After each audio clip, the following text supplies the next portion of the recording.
Dans cette conférence, on va essayer d'examiner quels sont quelques-uns des grands freins à la transition. Qu'est-ce qui fait aujourd'hui que nous n'arrivons pas encore vraiment à apporter une réponse à la hauteur de l'urgence et de la gravité du problème?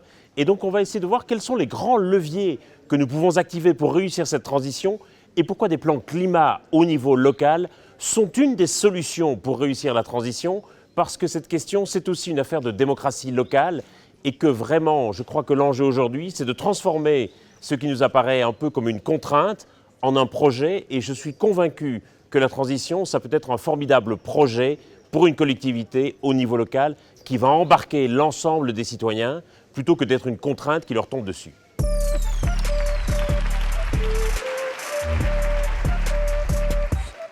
Merci beaucoup, bonsoir à chacune et à chacun. Merci de vous être déplacés et de m'accueillir ce soir. Et effectivement, je suis toujours heureux de venir dans des municipalités, dans des collectivités qui lancent des plans climat locaux, parce que c'est effectivement un enjeu de première importance. Et je crois que la responsabilité qui nous incombe à nous chercheurs, c'est aussi de pouvoir accompagner les collectivités, les entreprises, les organisations de la société civile qui avancent. Et je crois qu'à l'heure où aujourd'hui il y a tellement de gens qui doutent de nos capacités à réussir la transition, je pense qu'il est vraiment important, quand on est chercheur et qu'on travaille au quotidien sur ces sujets, de pouvoir être là pour aussi encourager, aider, épauler ceux qui s'engagent concrètement. Et donc, c'est un plaisir et un honneur pour moi d'être avec vous ce soir. Avant de commencer, je voudrais que vous regardiez quelques instants cette publicité qui est parue dans un grand magazine américain, le magazine Life, en 1962, et qui était une publicité pour une grande compagnie pétrolière de l'époque qui s'appelait Humble, et qui portait assez mal son nom, puisque, je vois qu'il y en a qui ont de beaux restes en anglais, la publicité se vantait que Humble puisse fournir chaque jour suffisamment d'énergie que pour faire fondre 7 millions de tonnes de glaciers. Voilà, voilà. Une des rares publicités non mensongères de l'histoire de la publicité. Un monument d'histoire. Et effectivement, pendant très longtemps, nous avons été complètement aveugles quant à l'impact environnemental et climatique de nos activités. Pendant très longtemps, ce n'était pas du tout un sujet, certainement pas pour l'industrie pétrolière, mais pour les autres industries non plus. Ce n'était pas non plus un sujet politique.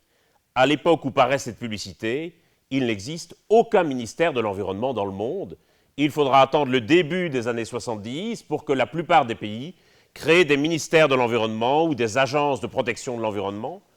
Avant cela, ce n'était pas un sujet. On considérait que notre impact environnemental était tellement insignifiant que ça n'en faisait pas un objet de politique. En France, il faudra attendre 1971 pour que Jacques Chaban-Delmas devienne le premier secrétaire d'État à la culture et à l'environnement. Vous voyez que l'idée de joindre deux ministères n'est pas une idée qui date d'hier. Aujourd'hui, à l'évidence, c'est un sujet qui devient de première importance. De plus en plus d'entreprises se disent qu'il faut désormais qu'elles prennent en compte leur impact environnemental et climatique, et toute une série de législations, d'ailleurs, forcent celles qui y sont rétives à le faire. Et puis c'est aussi, évidemment, un sujet de première importance pour le politique, que ce soit au niveau local, national, européen ou évidemment international. Pour autant, on voit bien que malgré le sentiment largement partagé qu'il y a urgence à agir et qu'il faut absolument que nous prenions des politiques ambitieuses à la hauteur de la situation, on voit bien pourtant qu'on a encore un peu de mal, que pour le moment nous ne sommes pas encore à la hauteur ni de l'urgence ni de la gravité de la situation, et que pour compliquer les choses, aujourd'hui on a un vrai ressac de l'opinion qui met en cause la nécessité, l'utilité de politiques environnementales ambitieuses. C'est sur ces points que je voudrais revenir ce soir, tout d'abord en essayant d'identifier trois freins importants à la transition qui me semblent venir d'une mauvaise conception ou d'une mauvaise compréhension de la réalité du phénomène. Comme le disait Madame le maire, il y a encore parfois beaucoup de concepts qui sont mal compris, qu'on imagine bien compris dans la population et qui pour autant restent assez mal compris. Et je voudrais revenir sur 3 d'entre eux. Et après cela, je voudrais présenter 3 leviers de transition qui me paraissent vraiment importants, surtout au niveau local, pour effectivement faire advenir et faire réussir cette transition. Et donc, pendant les années 70, on ne se tracassait pas du tout de notre impact climatique. Et puis, désormais, Madame le maire, si vous voulez passer à la dia suivante, nous avons déjà... Quand vous me direz Madame la maire.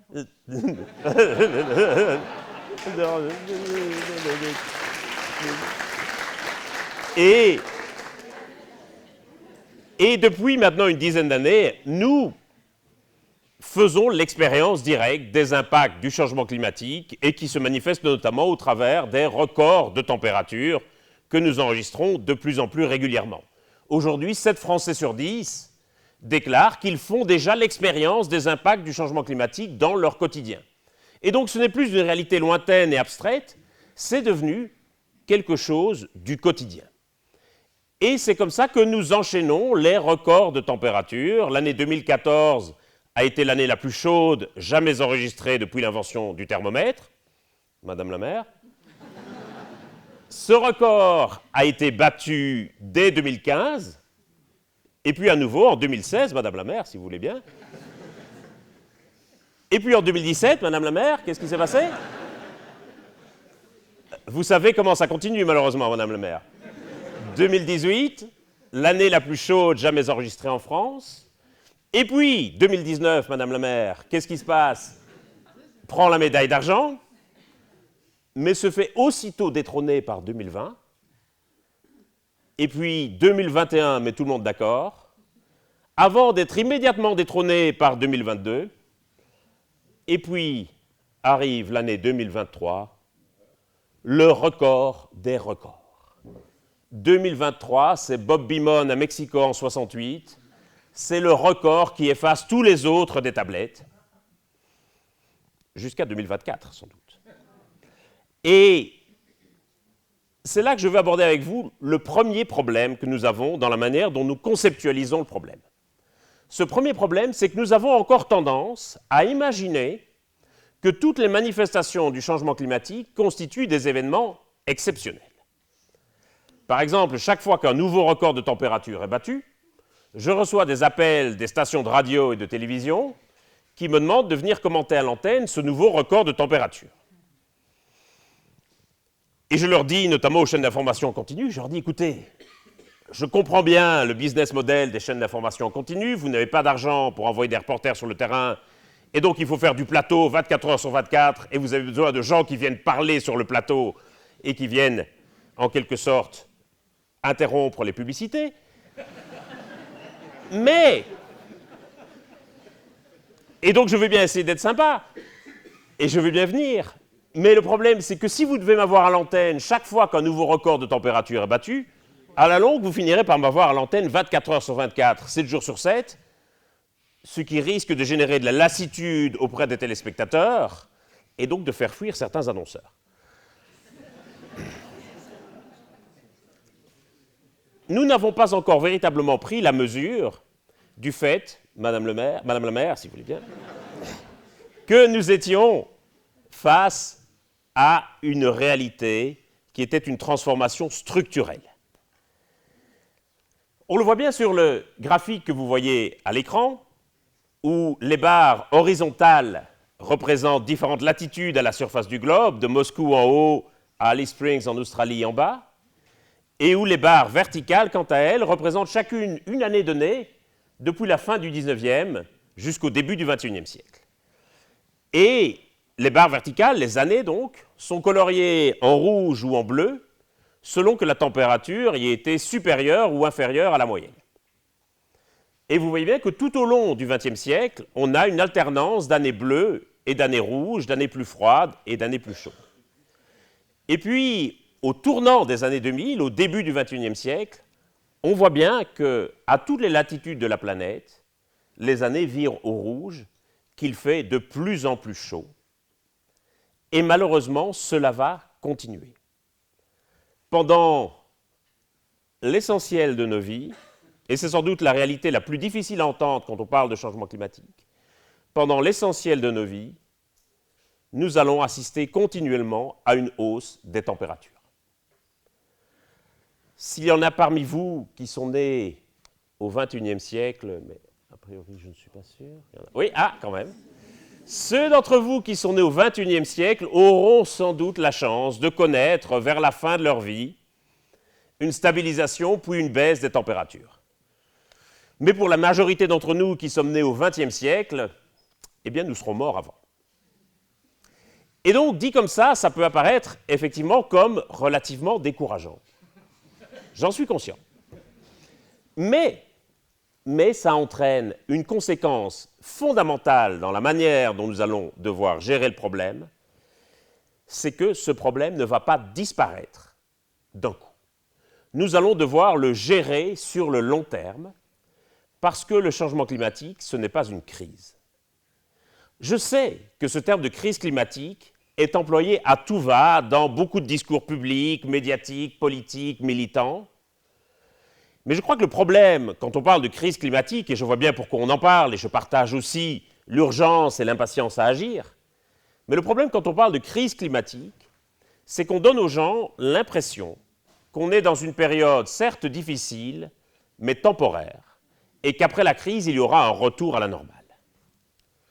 Vous vous souviendrez peut-être qu'au début de la crise du coronavirus, il y avait toute une série de voix dans la presse ou sur les réseaux sociaux qui s'émouvaient du fait qu'à l'évidence, face au Covid, on était prêt à prendre des mesures drastiques, extraordinairement contraignantes et coûteuses, mais que par contre, face au changement climatique, on ne semblait pas prêt du tout, merci, à prendre le même type de mesures. Et ces gens qui s'en émouvaient disaient, si on n'est pas prêt à prendre le même type de mesures face au changement climatique, c'est parce qu'on considère que c'est un problème de moindre importance ou de moindre gravité. Je pense que ce n'était pas la bonne réponse. Si à l'évidence, on n'était pas prêt à prendre les mêmes mesures face au changement climatique que face au Covid, c'était avant tout parce que c'était deux problèmes de nature complètement différente. Si nous avons accepté bon gré mal gré les mesures de lutte contre le Covid, aussi contraignantes qu'elles aient pu être, c'est parce que nous savions qu'il s'agissait de mesures provisoires, temporaires, et que ces mesures étaient la condition d'un retour à une vie normale. Je ne suis pas sondeur, mais je pense que si on avait dit aux gens qu'ils allaient rester cloîtrés chez eux pendant 25 ans et porter un masque jusqu'à la fin de leur vie, je ne suis pas sûr que c'est des mesures qui auraient été très bien acceptées par la population.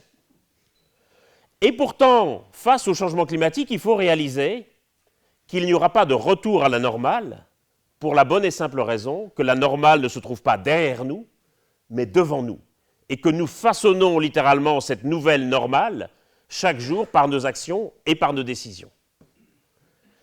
Ça veut dire qu'on est face à une transformation très profonde et durable des conditions de vie sur la planète, à laquelle nous devons évidemment répondre par des transformations profondes et durables de la manière dont nous allons organiser l'économie et partant la société. Et c'est pour ça, je crois, que la question de l'urgence climatique, c'est aussi une question d'urgence démocratique, parce que, bien entendu, plus nous allons pouvoir choisir des mesures transformatrices, plus nous allons pouvoir tenir ces mesures dans la durée. Le grand risque, avec des mesures qu'on imposerait de force aux gens, et je mets de côté la question des droits et libertés publiques, le grand risque, avec des mesures qu'on imposerait de force aux gens, eh bien, c'est qu'on ne soit pas capable de tenir ces mesures dans la durée. Et c'est pour ça que je me méfie toujours un peu des tentations autoritaristes qu'on voit parfois fleurir dans la société. Parfois, quand je fais des conférences, j'ai un vieux monsieur au fond de la salle qui est un peu énervé et qui me dit « Mais enfin, professeur, on voit bien que ça n'avance pas, les entreprises, il n'y a que le profit qui les intéresse, au gouvernement, ce sont tous des incompétents. Pourquoi est-ce qu'on ne demande pas une fois pour toutes aux scientifiques de GIEC de nous dire ce qu'il faudrait faire et qu'on impose ça à tout le monde ?» Et je lui dis toujours « Cher monsieur, d'abord, pour penser que des scientifiques feraient de bons décideurs, il vous n'avez sûrement pas dû parler à beaucoup de scientifiques.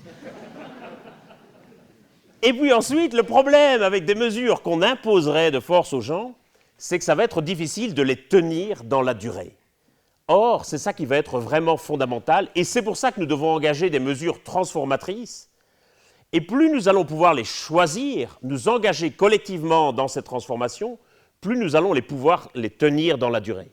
L'enjeu, je crois, des mesures environnementales, ce n'est pas un enjeu d'acceptabilité comme on l'entend souvent, c'est un enjeu de désirabilité. Qu'est-ce que nous allons pouvoir choisir ensemble? Et plus nous attendons, plus l'éventail des options possibles va se restreindre. C'est pour ça que la question des mesures environnementales, des plans climat, c'est aussi une question démocratique de première importance, et c'est pour ça qu'il est tellement important de déployer ces mesures au niveau local, de consulter les gens, de faire participer les gens à l'élaboration de ces mesures, de manière à ce que ce soit des transformations que nous choisissions ensemble, et pas des mesures qui soient imposées d'en haut. Et c'est pour ça que les processus de consultation, de participation sont tellement importants, parce que c'est la garantie que nous puissions tenir ces mesures dans la durée. C'est le premier point sur lequel je voulais revenir. Le point suivant, Madame la maire, est une bonne nouvelle. Cette bonne nouvelle, c'est que certes, les températures ne vont pas baisser, en tout cas pas de notre vivant, en tout cas du vivant de la majorité d'entre nous, mais par contre, nous avons encore la possibilité de choisir quel sera le niveau de hausse des températures que nous connaîtrons de notre vivant. Et ça, c'est essentiel. Si vous vous souvenez du graphe à la diapositive précédente, je ne vais pas vous demander de revenir en arrière, Madame la maire, si vous vous souvenez de ce graphe, voilà, on sait que les années 2024, 25 et 26 seront également des années rouges, mais il nous appartient encore de choisir si ce seront plutôt des années rose pâle, rouge écarlate, rouge vif, carmin, grenat, bordeaux, vermillon, cramoisi, et Google vous fournira encore d'autres synonymes. C'est nous qui allons choisir la hausse de température à laquelle nous serons confrontés, qu'on voit sur la dia après. Et très clairement, ça va faire une énorme différence si la hausse de la température est de plus 2, plus 3, plus 4 ou plus 5 degrés. Et je pense qu'on ne mesure pas suffisamment l'importance de cette différence. D'abord parce qu'on croit volontiers que le changement climatique est un problème binaire. Toute une série de messages qui nous sont envoyés en permanence sur le sujet nous donnent à penser effectivement qu'on serait face à un problème binaire, que ça va être blanc ou noir, pile ou face, gagné ou perdu. Est-ce qu'il est encore temps d'agir? Est-ce qu'il est déjà trop tard? Est-ce que la COP28, COP29 peut encore sauver le climat? Tous ces messages nous donnent l'impression qu'on est face à une bataille qu'on va remporter ou qu'on va perdre. Alors qu'en réalité, nous sommes face à un problème graduel où chaque dixième de degré de hausse de la température va faire une énorme différence, ce qui veut dire aussi que chaque tonne de gaz à effet de serre qui est envoyée dans l'atmosphère ou pas va faire une énorme différence, ce qui veut dire qu'il n'y a absolument aucune action contre le changement climatique qui soit inutile. Absolument tout va compter. Toutes les actions que nous allons poser, toutes les initiatives que nous allons prendre, toutes les décisions que nous allons acter, tout ça va faire une énorme différence, et c'est ce que nous allons faire au cours des 10 prochaines années, qui va largement déterminer le niveau de hausse de température que nous connaîtrons de notre vivant. C'est fondamental. Parce que si on pense que le changement climatique est un problème binaire, d'une part, on va être à côté de la plaque d'un point de vue scientifique, ce qui serait encore un moindre mal, mais surtout, on va avoir tendance à se décourager. On va avoir tendance à minorer l'impact de nos actions. On va avoir tendance à se dire quelle est l'importance de ce que je fais moi face à l'énormité du problème, et donc on va considérer sa propre action comme étant relativement insignifiante, alors qu'elle va faire une énorme différence. Et c'est comme ça, si on pense que le changement climatique est un problème mineire, qu'on va se dire à quoi est-ce que ça sert que la France agisse, parce que la France, ce n'est que X% des émissions mondiales, alors que la Chine fait ceci ou que l'Inde fait cela, souvent d'ailleurs en méconnaissant complètement ce que font la Chine ou l'Inde. On va se dire à quoi ça sert que nous agissions à Besançon si à Dole ils veulent construire un aéroport. On va se dire à quoi ça sert que j'agisse moi à mon niveau si mon beau-frère vient de s'acheter un SUV et si mon voisin mange de côte de bœuf au barbecue tous les midis. On va avoir tendance à déprécier l'importance de ses propres actions, alors que chacune va avoir une énorme importance. Et ça, c'est absolument fondamental. Et je pense que si on ne s'en rend pas suffisamment compte, c'est en partie à cause de nous, chercheurs, et d'un péché de naïveté que nous avons commis. Vous avez dit quelque chose, Madame la maire, qui était très important, c'est que parfois on utilisait des mots et des concepts en s'imaginant que tout le monde les comprenait ou les comprenait de la même façon, alors que ce n'était pas le cas. Eh bien, nous, chercheurs, avons fait exactement la même erreur en pensant que l'indicateur synthétique que nous utilisions dans nos travaux allait pouvoir être compris par la population de la même manière que nous le comprenions nous, et je parle évidemment des degrés de température. Beaucoup de gens, aujourd'hui encore, s'imaginent volontiers qu'on discute des augmentations de la température par rapport à la température ambiante extérieure. Et donc, logiquement, vont se dire, écoutez, attendez, chaque dixième de degré d'augmentation compte, il ne faut pas rigoler, c'est imperceptible, un dixième de degré. 1,5 degré, ce n'est pas du tout la même chose que 2 degrés. Ils vont dire, attendez, on ne va pas voir la différence. Ils vont même se dire, finalement, 2 degrés en plus à Besançon l'hiver, pourquoi pas? Et je comprends évidemment qu'on puisse avoir ce genre de réaction si on s'imagine que les augmentations de température sont mesurées par rapport à la température extérieure ambiante. Sauf qu'elles sont mesurées, évidemment, par rapport à une moyenne annuelle mondiale. Et ces trois mots sont importants. D'abord, parce qu'on se compare à une température mondiale et que la température en France et en Europe grimpe plus vite que la moyenne mondiale, tout simplement parce que la France est située sur un continent et que la température se réchauffe plus vite sur Terre que sur mer, et aussi parce que les courants atmosphériques font que l'Europe est un continent où la hausse de température est plus marquée que dans d'autres régions du monde. Le résultat des courses, c'est que, alors que la température moyenne mondiale a augmenté de 1,2 degré par rapport à son niveau de l'époque pré-industrielle, au début du XVIIIe siècle, eh bien en France, la température a déjà augmenté de 1,8 degré. Ce qui veut dire que lorsque le gouvernement table sur des scénarios à plus 4 degrés en France, tout le monde leur tombe dessus à bras raccourcis en disant « Oh là là, c'est des scénarios défaitistes, catastrophistes ». Je suis désolé de le dire, mais ce ne sont pas des scénarios catastrophistes. Ce sont des scénarios qui correspondent plus ou moins à 2,5 degrés d'augmentation de la température annuelle moyenne mondiale, ce qui est quand même globalement, pour le moment, la trajectoire sur laquelle nous sommes. Et puis, il faut aussi comprendre que nous mesurons ces augmentations de température par rapport à une moyenne annuelle, pas par rapport à la température du jour. Vous avez déjà tous été fiévreux. Vous savez que lorsque vous avez 38 degrés de fièvre, vous pouvez encore mener une journée à peu près normale, vous prenez une aspirine, et puis ça va. À 39 degrés, vous avez plutôt tendance à rester chez vous, à découvrir les programmes télé de l'après-midi.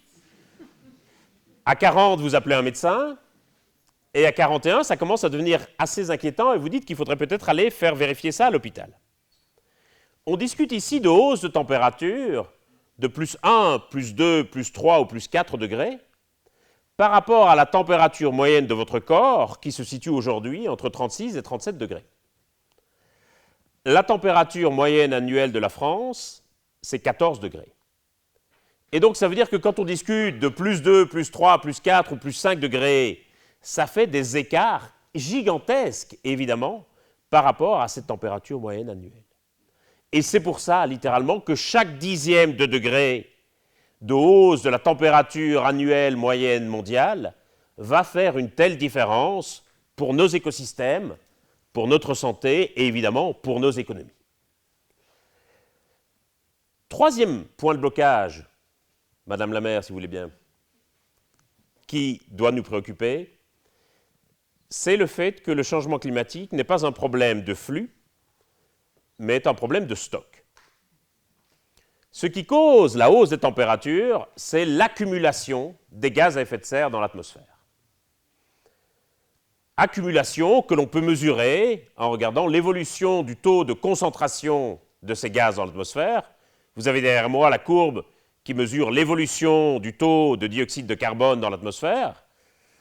Et vous voyez que pendant très longtemps, jusqu'en 1850 et pendant les quelques siècles qui ont précédé, ce taux est resté constant autour de 280 parties par million. Il a commencé à augmenter un peu dans la deuxième moitié du 19e siècle avec la révolution industrielle, et puis il est parti en flèche après la fin de la Seconde Guerre mondiale. Aujourd'hui, on tourne autour de 420 parties par million. Et ces gaz à effet de serre s'accumulent dans l'atmosphère parce que la plupart d'entre eux, à l'exception du méthane, ont une durée de vie très longue dans l'atmosphère. Si je prends le dioxyde de carbone, le CO2, qui est celui qu'on émet dans les plus grandes quantités, eh bien la durée de vie du CO2 dans l'atmosphère, elle est comprise entre 100 et 4500 ans. Ça veut dire que l'essentiel du dioxyde de carbone qui se trouve dans l'atmosphère à 20 km au-dessus de nos têtes, eh bien il était produit au cours du siècle passé, voire même au cours du 19e siècle. Et c'est ça qui crée évidemment certaines tensions intergénérationnelles, puisque la génération d'aujourd'hui réalise bien que les impacts du changement climatique auxquels elle doit faire face ne sont pas directement liés à ses propres émissions, mais à celles de la génération d'avant. On a une très forte dimension intergénérationnelle, puisque la génération qui a créé le problème n'est pas la génération qui le résoudra, et que la génération qui le résoudra n'est pas la génération qui va bénéficier des effets de cette résolution. Et tout le problème est là, évidemment. Parce que ce qui va se passer, c'est que nous allons réduire de plus en plus nos émissions, mais pour autant, tant que nous émettons toujours des gaz à effet de serre, ils s'accumulent dans l'atmosphère et donc continuent à faire grimper le taux de concentration et à faire grimper les températures. Littéralement, c'est comme si vous faisiez couler un bain dans une baignoire. Tant qu'il y a de l'eau qui sort du robinet, ne serait-ce que quelques gouttes, ça suffit à faire grimper le niveau. Et même si vous arrêtez complètement le robinet, vous savez très bien qu'il faudra encore quelques heures, sinon quelques jours, avant que l'eau ne commence à s'évaporer et que le niveau ne commence à baisser. C'est la situation dans laquelle nous sommes. Nous arrêterons le robinet au moment où nous atteindrons le point de neutralité carbone, c'est-à-dire le moment où on sera capable de retirer de l'atmosphère autant de gaz à effet de serre que nous n'y envoyons. Et la COP28 à Dubaï s'est mise d'accord sur un calendrier pour atteindre ce point de neutralité carbone au niveau mondial. Ça sera au plus tard, en 2050. Et c'est très important de fixer ce point. Mais le problème, c'est que pendant les 26 prochaines années, nous allons réduire nos émissions, mais les températures vont continuer à monter. Et donc, beaucoup de gens, logiquement, vont se dire « À quoi ça sert ? Pourquoi on fait ça si on ne voit pas les températures baisser ?» Et nous, chercheurs, aurons beau montrer tous les tableurs Excel, les courbes et les graphes que vous voulez, en disant « la situation s'améliore, il faut continuer », tant que les gens ne verront pas les températures baisser, honnêtement, ça va être compliqué. Parce que de plus en plus de gens vont mettre en cause l'utilité des politiques de transition, et vous aurez même des légions de tocards sur les réseaux sociaux emmenés par Florian Philippot, qui diront « écoutez, vous voyez bien qu'on baisse nos émissions, et pourtant les températures continuent à monter, ça veut donc dire que pour faire baisser les températures, il faut faire grimper nos émissions. » Vous rigolez, mais soyez sûr que ça arrivera et qu'on ne pourra rien y faire. C'est tout le problème dans lequel nous sommes aujourd'hui. Imaginez que, comme moi, vous cherchiez à perdre un peu de poids. J'en vois certains qui rigolent, ce n'est pas très gentil. Imaginez que, comme moi, vous cherchiez à perdre un peu de poids. que vous vous astreigniez à un régime drastique, que vous alliez courir 5 km tous les matins, que vous renonciez au dessert et à toute consommation d'alcool, et que pourtant le soir, quand vous montez sur la balance, vous ayez systématiquement tous les jours pris du poids. Sérieusement, je ne connais personne qui tiendrait plus d'une semaine à ce régime, parce que nous avons besoin, évidemment, pour modifier le cours de nos actions, de voir les conséquences concrètes de nos actions.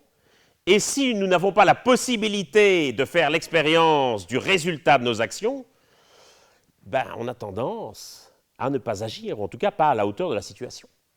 Quand je fais passer un examen à mes étudiants, je leur dis toujours avant l'examen qu'il n'est pas dans leur intérêt de long terme de tricher. Que s'ils trichent, ça va faire des lacunes dont ils souffriront plus tard, qu'ils vont en souffrir dans leur vie professionnelle. Je les sermonne avec tout ça, mais je fais quand même surveiller l'examen. Parce que je sais qu'en tant qu'enseignant, il est très important pour moi d'offrir à mes étudiants la possibilité de faire l'expérience concrète, directe et sensorielle d'une éventuelle tricherie, c'est-à-dire une note de 0. Et que sans la possibilité de faire cette expérience, malgré tout ce que je leur ai dit, je sais qu'une partie d'entre eux risquerait quand même d'être tentés de tricher. Et au fond, nous sommes tous restés de grands étudiants, et c'est là où on est un peu piégé par la physique du climat, c'est que d'une part, il y a un décalage très fort dans le temps entre nos actions et les résultats de nos actions, mais pour corser l'affaire, il y a aussi un décalage dans l'espace, comme vous allez nous le montrer, Madame la maire. Parce que, évidemment, le climat se fiche éperdument que les émissions proviennent de Besançon, de Dijon, de Buenos Aires ou de Sydney. Et que nous sommes donc condamnés à dépendre les uns des autres. Sur le graphe que vous voyez derrière moi, chaque petit carré représente 10 millions de tonnes de CO2. En 1800, on émettait à peu près 30 millions de tonnes, 3 petits carrés. 2 siècles plus tard, en 2019, on avait multiplié ça par plus de 1000, puisqu'on émet désormais autour de 36 milliards de tonnes de CO2 dans l'atmosphère chaque année. Mais je veux attirer votre attention sur la couleur des petits carrés qui indiquent la provenance géographique des émissions. Les émissions en provenance de l'Europe sont indiquées en brun, et comme vous le voyez, les émissions européennes représentaient 42% des émissions en 1960, elles ne représentaient plus que 15% des émissions en 2019, 59 ans plus tard. Pas du tout parce que l'Europe avait réduit ses émissions dans l'intervalle, on voit bien qu'il y a plus de petits carrés bruns à droite qu'à gauche de l'écran, mais parce que d'autres régions du monde, et l'Asie en particulier, avaient augmenté leurs émissions. L'Asie est en jaune, elle passe de 16% à 48%. Et pourquoi est-ce que l'Asie, emmenée par la Chine, a tellement augmenté ses émissions dans l'intervalle ? Parce que l'Asie a suivi une trajectoire de développement calquée sur celle que nous avions et que l'Amérique du Nord ou le Japon avaient suivi avant elle, c'est-à-dire un développement fondé sur l'extraction des énergies fossiles, du charbon, du pétrole et du gaz. Ça veut dire qu'une partie de la lutte contre le changement climatique se joue aussi dans le bas du tableau, dans des régions qui ne sont pas de grosses émettrices de gaz à effet de serre pour le moment, mais qui risquent de le devenir demain si elles suivent la même trajectoire de développement que nous. Et bien entendu, nous n'avons aucune prétention, aucune légitimité, aucun droit à aller dire aux pays africains ou du Moyen-Orient comment ils devraient se développer. De quel droit irions-nous dire aux pays africains, surtout laissez bien vos énergies fossiles dans votre sous-sol, parce que nous avons utilisé toutes les nôtres, mais maintenant ça suffit. Mais par contre, nous dépendons aussi, de facto, de ce qu'ils vont faire. De la même manière que nos décisions à Besançon, à Paris ou à Bruxelles ont un impact direct sur le climat de l'Afghanistan, du Soudan ou du Bangladesh, sans que les Pakistanais, les Afghans ou les Bangladais puissent prendre la moindre part à nos décisions. De la même manière, notre futur climatique, et donc à mains égards notre futur tout court, dépend aussi de ce qui se décide en ce moment même au Caire, à Jakarta, à Lagos, à Mexico ou évidemment à Delhi. Il y a quelque chose de vertigineux à penser que la physique du climat nous rend tous extraordinairement dépendants les uns des autres. Littéralement, ce que nous faisons ici détermine l'ailleurs, et l'ailleurs détermine l'ici. Jamais, sans doute, dans l'histoire récente de l'humanité, n'avons-nous été à ce point liés les uns aux autres dans une sorte de communauté de destin qui nous est d'une certaine manière imposée par la physique du climat. Et d'une certaine manière, plus nous réalisons à quel point nous sommes dépendants les uns des autres, plus nous avons des aspirations profondes de nationalisme, de souverainisme et d'isolation.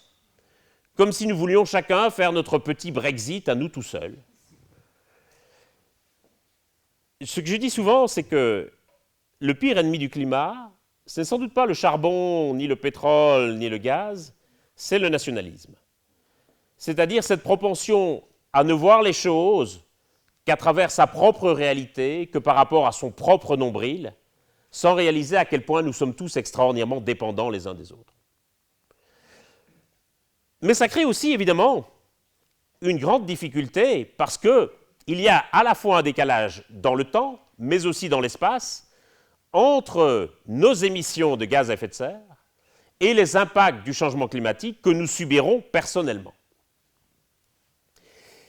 Et je crois qu'on touche ici du doigt le nœud du problème, à savoir que la cause à laquelle nous sommes sensibles, aujourd'hui 85% des Français se disent préoccupés, voire très préoccupés par l'état du changement climatique, et donc nous sommes sensibles à cette cause, mais le problème c'est que souvent cette cause n'est pas toujours alignée avec nos intérêts. En d'autres termes, souvent si nous agissons pour le climat, nous avons parfois l'impression de devoir renoncer à certains de nos intérêts immédiats. Et je crois que vraiment, on touche ici du doigt une grande partie du problème. Après la dernière élection présidentielle, avec ma femme et nos enfants, on est allé passer quelques jours de vacances en Normandie. Sur la plage, nos enfants avaient joué avec les enfants d'un autre couple. Nous avions évidemment sympathisé avec cet autre couple. Enfin, je dis évidemment, tous ceux d'entre vous qui ont des enfants savent que les parents des amis de nos enfants sont parfois insupportables. En l'occurrence, le couple était plutôt sympathique. On a réalisé qu'on était dans le même hôtel. Forcément, c'était la plage en face de l'hôtel. Une chose en entraînant une autre, nous avons pris l'apéritif avec ce couple, puis nous avons dîné avec ce couple, et ça s'est heureusement arrêté là. Mais au cours du dîner, on a évidemment parlé de politique. Et ce couple de nous révéler tout de go quel avait été leur vote lors de la dernière élection. Attention. Ils avaient voté pour Yannick Jadot et pour Emmanuel Macron. Mais pas du tout parce que l'homme et la femme avaient des opinions politiques différentes. Au contraire, ils étaient complètement raccords et alignés l'un et l'autre politiquement. Simplement, ils avaient choisi de faire un vote stratégique. Ils avaient considéré qu'en tant que couple, ils avaient droit à 2 votes, et donc ils avaient panaché. Au point qu'ils n'étaient plus tout à fait sûrs de qui de l'homme ou de la femme avait voté Jadot et qui avait voté Macron. J'espère que vous êtes bien concertés avant, sinon... Et je dis quand même, ce choix est un peu curieux. Je peux volontiers comprendre qu'on hésite entre 2 candidats de gauche ou entre 2 candidats de droite. Enfin, Jadot et Macron, c'était quand même pas tout à fait le même programme pour l'élection. Ils disent oui, je comprends bien. Nous aussi, on a longtemps hésité, on était tiraillés au moment de choisir, et on était tiraillés parce que, d'un côté, nous avons des enfants, et on est inquiet de la terre qu'on va leur laisser, on est tracassé par le changement climatique, la perte de biodiversité et tout ça. Et donc pour nous, c'était très important de voter pour le candidat écologiste. Mais d'un autre côté, on travaille tous les deux dans la banque et la finance. Et donc, il fallait bien qu'on veille aussi à nos intérêts immédiats. Et donc, on a aussi voté pour le candidat libéral. J'ai dit, je comprends. On en est tous un peu là. C'est-à-dire qu'on a tous ce tiraillement qui fait que si nous agissons pour la cause à laquelle nous sommes attachés, on a aussi l'impression de sacrifier une partie de nos intérêts. Et même si nous voudrions tous être aussi vertueux que Greta Thunberg et être motivés et guidés par les causes, la réalité, c'est que nous sommes souvent guidés aussi par nos intérêts. Et je crois que tout l'enjeu pour réussir la transition, c'est de parvenir à aligner la cause avec les intérêts qui nous guident. Et c'est là, je crois, où on fait fausse route dans la manière où on va parler du climat en général aux gens, parce qu'on va sans cesse insister sur les risques qui sont associés à l'inaction. On va sans cesse dire aux gens, vous ne vous rendez pas compte à quel point la situation est grave et à quel point ce sont les 7 plaies d'Égypte qui vont s'abattre sur la France si on ne fait rien. Mais le problème, c'est qu'on ne parle jamais aux gens des bénéfices qui sont associés à l'action. On ne leur dit jamais, voilà l'intérêt que vous pouvez trouver à agir. Et je crois qu'il faut vraiment renverser la table dans la manière dont on va parler du climat et insister sur les bénéfices que nous avons collectivement à agir, plutôt que sur les risques que nous courons si nous n'agissons pas. Et ça me paraît fondamental, et c'est là où vraiment arrive la question de la transition et les leviers que nous pouvons actionner, notamment au niveau local. Le premier levier, c'est celui de la trajectoire. Aujourd'hui, l'essentiel de nos objectifs en matière de lutte contre le changement climatique sont calibrés sur du moyen ou sur du long terme. On se dit, moins 55% d'ici 2030, neutralité carbone en 2050, plus 2 degrés ou plus 1,5 degré d'ici 2100. Très bien. Le problème de ça, il est triple. Le premier problème, c'est un problème de crédibilité. Quand les chefs d'État signent l'accord de Paris en 2015 et s'engagent sur une hausse maximale de la température de 2 degrés d'ici 2100, ils savent évidemment très bien qu'ils seront tous morts en 2100. Et qu'il n'y aura aucun député d'opposition en 2099 pour venir les titiller au Parlement et leur dire « Dites donc, où est-ce qu'on en est par rapport à cet objectif ?» Il me semble qu'on n'est pas tout à fait sur la bonne trajectoire. Pareil, dans l'entreprise. Le Financial Times, il y a quelques mois, s'est amusé à corréler les objectifs de neutralité carbone de quelques grandes multinationales avec la durée moyenne que passait un PDG à leur tête. Prenez la première ligne du tableau, Lafarge, grande multinationale française, numéro 1 mondial du ciment. Lafarge s'est donné un objectif de neutralité carbone en 2050. Très bien. Sauf qu'au rythme actuel, d'ici 2050, Lafarge aura épuisé 13 PDG.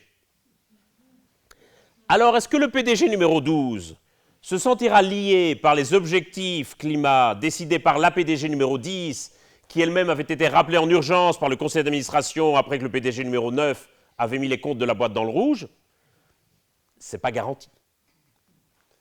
Si Donald Trump est réélu en novembre à la Maison-Blanche, est-ce qu'il se sentira lié par les objectifs climat décidés par Joe Biden? Je pense que vous connaissez la réponse aussi bien que moi.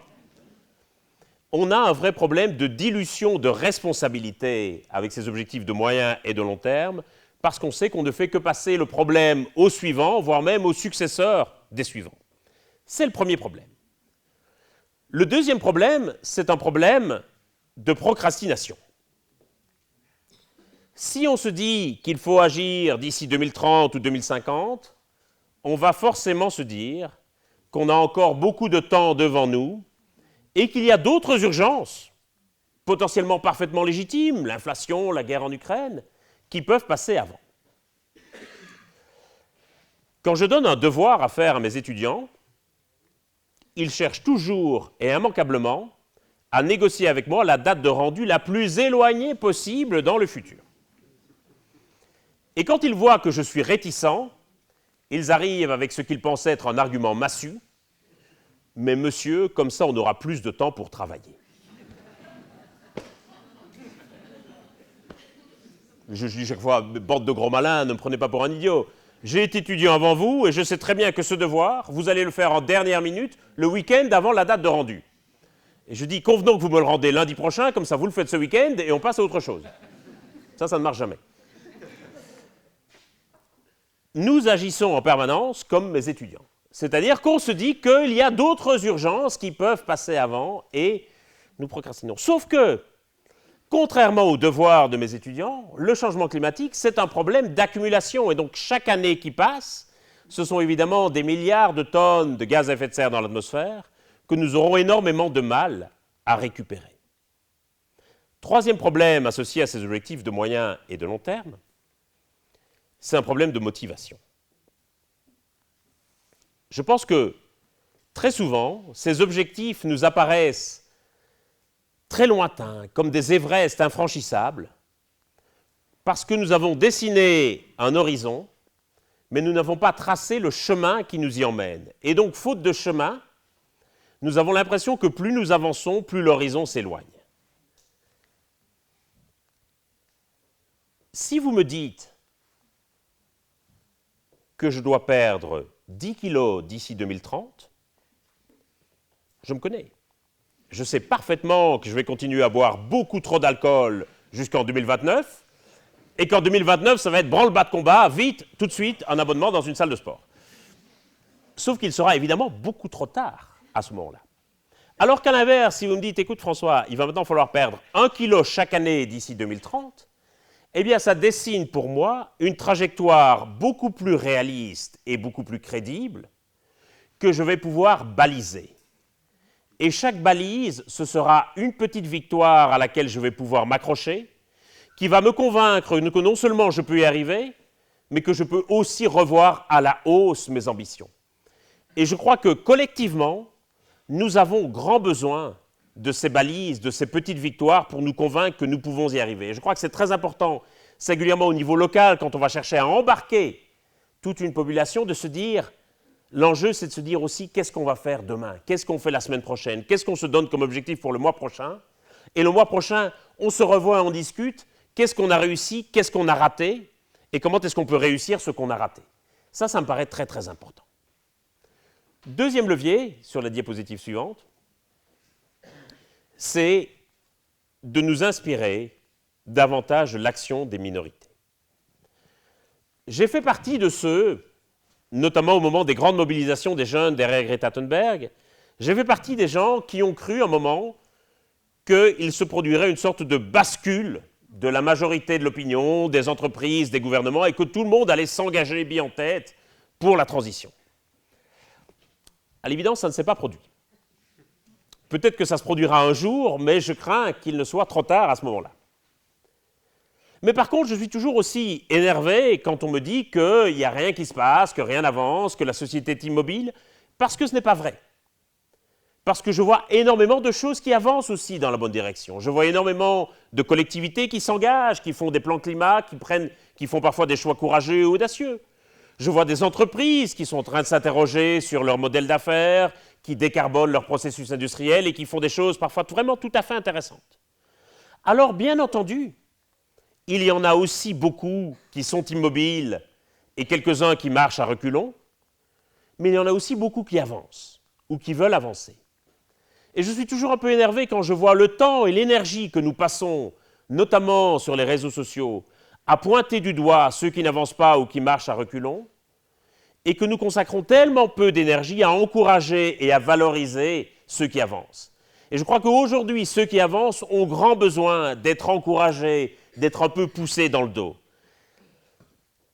Parce que, comme tous les grands changements qui sont survenus à travers l'histoire, je crois que cette transition va être d'abord l'affaire d'une minorité qui va défricher le chemin pour que la majorité s'y engage à sa suite.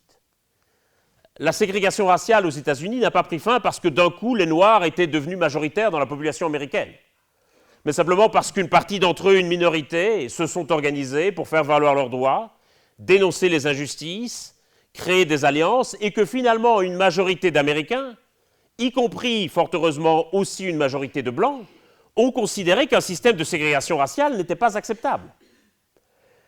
Et je crois que nous devons aujourd'hui nous inspirer bien davantage de ce que font les minorités et assumer le fait d'être pionniers et d'ouvrir la voie.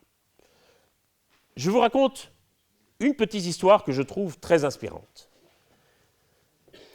C'est l'histoire des vélos en libre-service à La Rochelle. Dans les années 70, la municipalité de La Rochelle, et notamment son maire Michel Crépeau, ont l'idée de proposer aux Rochelais un système de vélos en libre-service. Et à l'époque, le projet est tourné en dérision. Personne n'y croit, personne ne veut miser un copec sur ce système de vélos en libre-service. On est dans les années 70, les seuls qui font du vélo, c'est les coureurs du Tour de France. Et donc les gens s'imaginent que les vélos vont être volés, vandalisés, et que les Rochelais ne vont jamais délaisser leur voiture. Mais la mairie s'accroche, met en place le système de vélos en libre-service, et c'est un énorme succès. tous les Rochelais se mettent à faire du vélo. C'est un tel succès que la mairie de Rennes voit ça et se dit « on va faire pareil à Rennes ». À nouveau un énorme succès. Et puis la mairie de Lyon se dit « on va également faire pareil », nouveau succès à Lyon. Et puis comme toujours, Paris va copier Lyon et va mettre en service les Vélib et vont même trouver un modèle économique pour les Vélib en s'associant avec une firme qui fait du mobilier urbain, Jean-Claude Decaux. Et les Vélib, en tout cas dans leur première phase, vont faire sensation à Paris. Tout le monde veut essayer les Vélib, tout le monde veut faire du vélo, et quand j'ai dit tout le monde, ça veut dire les Parisiens, mais aussi les touristes. Et comme Paris est la première destination touristique mondiale, ce sont des touristes du monde entier qui vont commencer à découvrir ce système des Vélib, et qui, une fois rentrés chez eux, vont se dire « je veux le même système dans ma ville ». Et c'est comme ça qu'en l'espace de quelques années, toutes les grandes villes et même les villes de moyenne importance vont se doter d'un système de vélo comparable à celui des Vélib. Et c'est comme ça que de plus en plus de gens vont faire du vélo et vont se dire « tiens, finalement, je pourrais en faire de façon plus régulière, je pourrais aller au travail en vélo, finalement, je pourrais acheter un vélo, et donc finalement, je pourrais demander à ma mairie de créer davantage de pistes cyclables, et c'est comme ça qu'on va avoir de plus en plus d'aménagements pour les vélos, et donc aussi de plus en plus de tensions avec les automobilistes, et c'est malheureusement inévitable. Et c'est comme ça que la mobilité urbaine est en train de se transformer aujourd'hui à l'échelle du globe.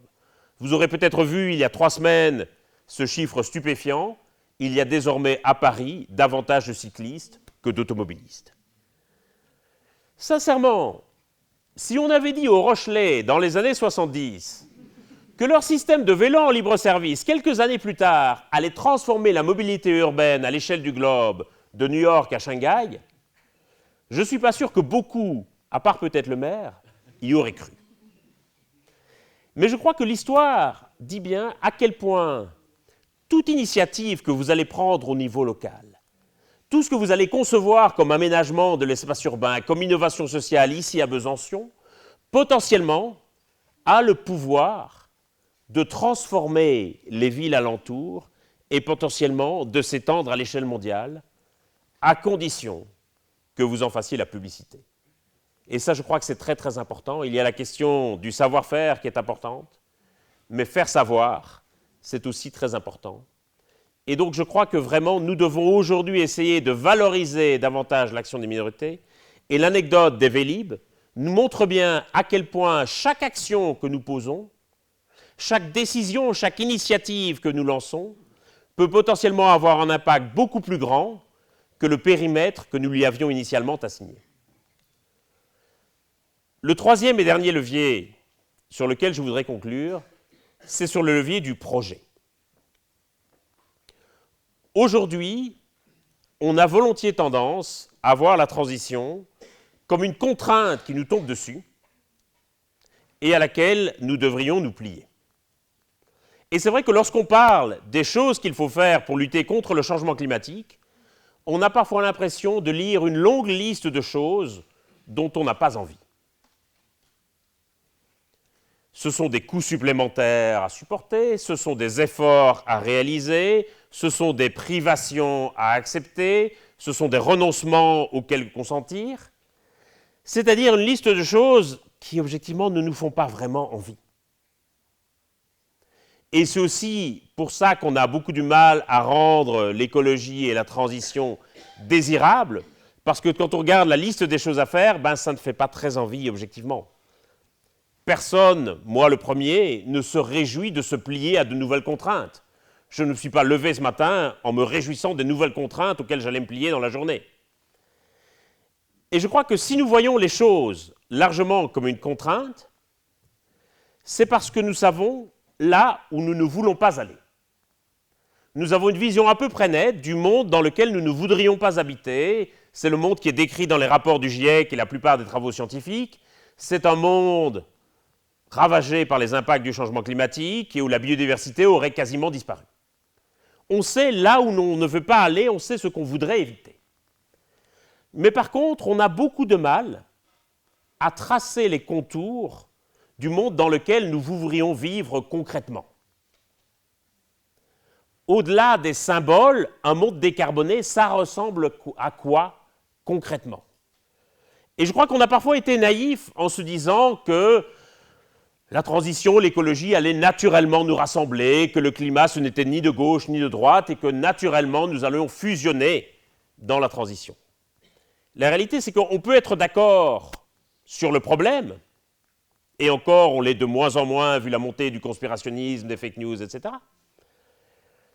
Mais ce n'est pas parce qu'on est d'accord sur le constat qu'on est d'accord en démocratie sur les moyens d'y répondre. On n'a pas aujourd'hui de contrat social véritablement sur la transition, on n'a pas de consensus sur la transition. Et au contraire, on va avoir différents imaginaires qui vont entrer en concurrence dans le débat public. Un imaginaire un peu techno-futuriste où nous vivrions tous dans un vaisseau spatial en orbite autour de la Terre piloté par Elon Musk.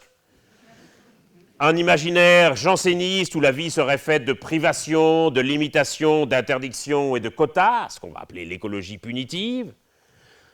Un imaginaire un peu bobo et naïf où Max et Lily font du vélo tout nus dans des champs de coquelicots avant de retourner à leur permaculture et d'aller vendre leur production sur le marché bio-local. Et chaque imaginaire va évidemment toucher et séduire une partie de la population, surtout le troisième manifestement à Besançon. Et je comprends pourquoi. Mais nous n'avons pas de consensus social sur là où nous voudrions aller, sur le chemin que nous voudrions prendre. Et pour créer ce contrat social, il va falloir donner à voir concrètement ce monde décarboné. Au-delà des incantations, au-delà des symboles, à quoi ça va ressembler concrètement ce monde décarboné? À quoi vont ressembler les transports? À quoi vont ressembler l'habitat, l'alimentation, les loisirs? Et c'est là, au niveau local, qu'on va pouvoir incarner ça, qu'on va pouvoir montrer aux gens, regardez, voilà ce qu'on peut faire ensemble, et voilà pourquoi c'est un monde dans lequel nous avons intérêt à habiter. Et voilà quels sont les bénéfices qui sont associés à des transports, à du logement, à une alimentation décarbonée. Et je crois que c'est très très important de pouvoir l'incarner, parce que c'est comme ça qu'on va pouvoir passer de la contrainte au projet. Le problème d'une contrainte, c'est que d'abord, nous allons vouloir en faire le moins possible parce que nous n'aimons pas nous plier à la contrainte, et que cette contrainte va également nous diviser parce qu'on va toujours trouver qu'elle est inéquitablement répartie entre les riches et les pauvres, entre les jeunes et les vieux, entre les urbains et les ruraux, entre ceux qui ont un chat et ceux qui ont un chien.